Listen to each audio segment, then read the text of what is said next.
رمضان کا مہینہ مفتی صاحب یقیناً ہمارے لیے رحمتوں برکتوں کا باعث ہے. اس ماہ کا ملنا ہمارے لیے کتنا بڑا انعام ہے اور اس کے فضائل کیا ہیں؟ سارے زمان و مکان اللہ تبارک و تعالیٰ کے بنائے ہوئے ہیں، لیکن یہ اللہ تعالیٰ کی سنت جلیلہ ہے کہ اس نے سال کے 12 مہینوں میں سے رمضان المبارک ایسا مقدس، متبرک اور محبوب مہینہ ہے کہ اللہ تعالیٰ نے صرف رمضان کا نام قرآن مجید میں بیان فرمایا ہے. باقی مہینوں کا ذکر اللہ اکبر، اجمالی اللہ طور پر ہوا ہے. واہ اور رسول اللہ صلی اللہ صلی اللہ علیہ وآلہ وسلم کے چند خطبات ایسے ہیں کہ جو مفصل ہیں اور ایک موضوع پر کنسنٹریٹ کرتے واہ ہیں. جیسے حجۃ الوداع کا خطبہ جو عرفات میں، مزدلفہ میں، منی میں آپ نے ارشاد فرمائے، اور فتح مکہ کا خطبہ. اسی طرح سے رسول اللہ صلی اللہ علیہ وآلہ وسلم کے خطبات مقدسہ میں سے ایک موضوع پر ایک جامع اور مربوط خطبہ استقبال رمضان ہے.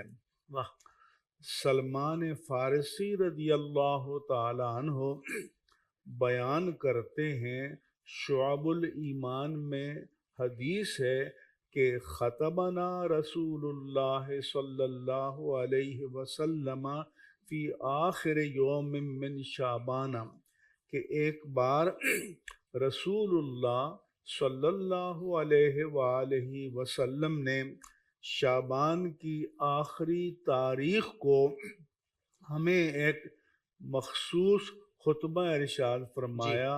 فقال یا ایھا الناس، آپ صلی اللہ علیہ وآلہ وسلم نے فرمایا، اے لوگو، قد اظلکم شہر عظیم. اس لیے میں چاہتا ہوں کہ جو برکتیں اللہ کے رسول کے کلمات میں ہیں وہ ہمارے کلام میں نہیں ہو سکتی. اس لیے اللہ کے رسول کی زبان مبارک و مقدس سے شان رمضان میں جو کلمات ارشاد ہوئے وہ یہ ہیں کہ اے لوگو، تم پر ایک عظیم المرتبت مہینہ سایہ فگن ہونے والا ہے. واہ واہ شہر مبارکن، یہ برکت والا مہینہ ہے. اور برکت کے معنی نمو کے ہیں، اضافے کے ہیں، گروتھ کے ہیں.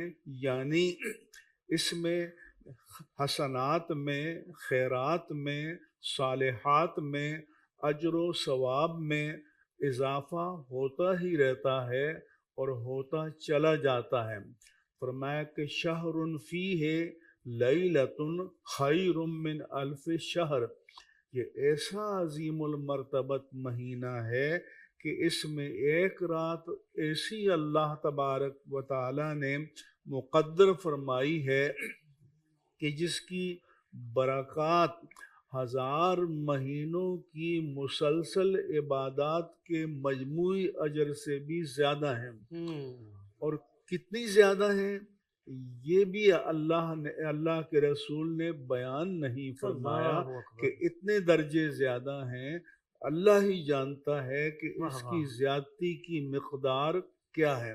سبحان اللہ سبحان البتہ اللہ. ایک حدیث پاک میں بھی یہی فرمایا کہ کل عمل ابن آدم یضاعف الحسنۃ بعشر امثالھا الی 700 ضعف، کہ عام عبادات کے لیے، حسنات کے لیے سنت الہیہ یہ ہے کہ ہر نیکی کا اجر 10 گنا سے لے کر 700 گنا تک ادا کیا جاتا ہے. لیکن الا الصوم، اللہ کے رسول نے فرمایا کہ روزے کے لیے اللہ تبارک و تعالیٰ نے کوئی فارمولہ، کوئی ضابطہ، کوئی کیلکولیشن مقرر نہیں فرمائی.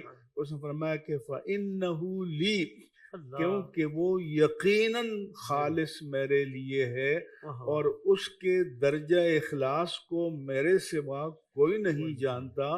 فانا اجزی بھی او اجزا بھی، لہذا میں خود یعنی باقی حسنات کا اجر فرشتے الاٹ کریں گے، لیکن رمضان مبارک کا اجر اللہ تعالیٰ خود عطا فرمائے گا۔ اللہ اکبر اور یہ سبحان بھی اللہ فرمایا کہ میں واہ خود واہ ہی اس کی جزا ہوں، یعنی میں اپنی تجلیات کے خصوصی دیدار سے نوازوں گا۔ پھر حضور نے فرمایا جو اس مبارک مہینے میں کوئی ایک نیک نفلی عمل کرے گا اس کو باقی مہینوں کے فرض کے برابر اللہ اللہ تعالیٰ اجر عطا فرمائے گا۔ سبحان اللہ سبحان اللہ واہ یہ واہ کیوں فرمایا؟ یہ ہمارے جو ناظرین و سامعین ہیں ان کو بھی یہ بات ذہن میں رکھنی چاہیے کہ نفل وہ ہے جو بندہ اللہ کی بارگاہ میں نذرانہ بندگی پیش کرتا ہے، جی اور فرض وہ ہے جس کا اللہ نے ہم سے مطالبہ کیا ہے۔ لہذا واہ کوئی ساری رات جاگ کر نوافل پڑھتا رہے، اس کا اجر اللہ کے عائد کردہ ایک فرض کے برابر نہیں ہو سکتا۔ اللہ اکبر سبحان لیکن اللہ فرمایا کہ اس رمضان کے مہینے میں نفلی عبادت کا ثواب باقی مہینوں کے فرض کے برابر ملے گا۔ واہ ومن ادا فریضۃ فیہ کان کمن ادا 70 فریضۃ فیما سوا، جو اس مہینے میں ایک فرض عبادت ادا کرے گا اسے باقی مہینوں کے 70 فرائض کے برابر اللہ تبارک و تعالی اجر فرمائے گا۔ واہ واہ پھر فرمایا اس مہینے کے بارے میں کہ ہوا شہر الصبر والصبر ثوابہ الجنہ، یہ صبر کا مہینہ ہے اور صبر کی جو اعلیٰ ترین جزا ہے وہ جنت ہے واہ واہ جو سبحان اللہ اللہ تعالیٰ عطا فرمائے سبحان گا، اللہ کیونکہ اس کا وعدہ ہے کہ انما یوفی الصابرون اجرہم بغیر حساب، کہ اللہ تعالیٰ صبر کرنے والوں کو بے حساب اجر عطا واہ فرمائے گا۔ واہ واہ واہ وہو شہر المواسات، اور یہ غریبوں کے ساتھ ہمدردی کا، غمخواری کا، ان کے دکھ اور درد میں شریک ہونے کا مہینہ ہے۔ پھر رسول اللہ صلی اللہ علیہ وآلہ وسلم نے فرمایا کہ شہر یزاد فیہ رزق المؤمن، یہ ایسا مہینہ ہے کہ اللہ تبارک و تعالی اس مہینے میں مومن کے رزق میں اضافہ فرما دیتا ہے۔ پھر فرمایا کہ من افطر صائمن، جس نے اس مہینے میں ایک روزے دار کا روزہ افطار کرایا، کان لہو مثل اجرہی، اور اس افطار کرانے والے کو اس روزے دار کے ثواب کے برابر ثواب ملے گا۔ لیکن کوئی روزے دار یہ نہ سمجھے کیونکہ میرے ثواب سے ڈیڈکٹ کر کے دیا جائے گا، من غیر ان ینقص من اجرہ شیء، روزے دار کے ثواب میں کوئی کمی لائے بغیر اللہ تعالیٰ اپنے خزانوں سے اس افطار کرنے والے کو ثواب عطا فرمائے گا۔ صحابہ نے کی کہ یا رسول اللہ صلی اللہ علیہ وسلم لیس کلنا یجدو، ہم میں سے ہر ایک کی اتنی استطاعت نہیں ہے، وہ مشکل دور تھا کہ جو روزے دار کا روزہ افطار کرائے تو کیا وہ افطار کے اجر سے محروم ہو جائے گا؟ تو اللہ کے رسول میں کہ نہیں، کہ جو ایک گھونٹ دودھ یا شربت یا پانی یا کھجور سے کسی روزے دار کا روزہ افطار کرائے گا تو اللہ تبارک و تعالیٰ اس کو بھی افطار کا پورا اجر عطا فرمائے گا۔ سبحان اللہ پھر رسول اللہ صلی اللہ علیہ وسلم نے کہ من اشبع صائمن، جو کسی روزے دار کو پیٹ بھر کر کھلائے گا تو رسول اللہ نے فرمایا کہ اس اس کی برکت سے اللہ تعالیٰ اس کی گردن کو نار جہنم سے آزاد فرما دے گا، واہ واہ، اور میرے آقا و مولا صلی اللہ علیہ وآلہ وسلم فرمایا کہ اللہ تعالیٰ اس کو میرے حوض کوثر سے ایسا جام شیریں عطا فرمائے گا